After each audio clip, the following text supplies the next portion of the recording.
M news కి స్వాగతం.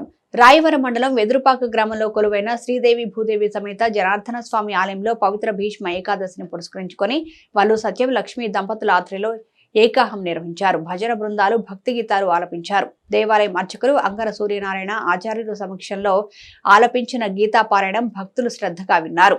ఇళ్ల శ్రీనాగరాజు రాజేశ్వరి యువ దంపతుల చేతుల మీదుగా భక్తులకు నూతన వస్త్రాలు అందజేసి ఆశీర్వచనాలు తీసుకున్నారు.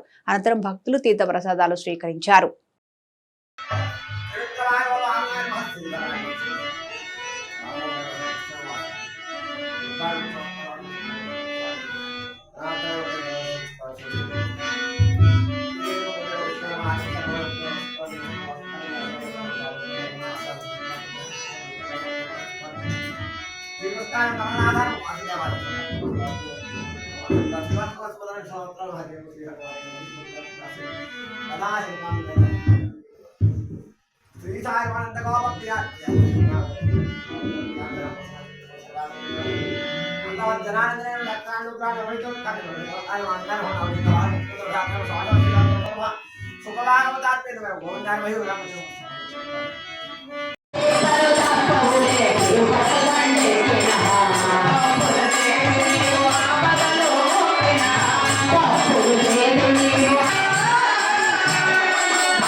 మరిన్ని తాజా వార్తా విశేషాల కోసం ఎం న్యూస్ ని సబ్స్క్రైబ్ చేయండి. మీ మిత్రులకు షేర్ చేయండి.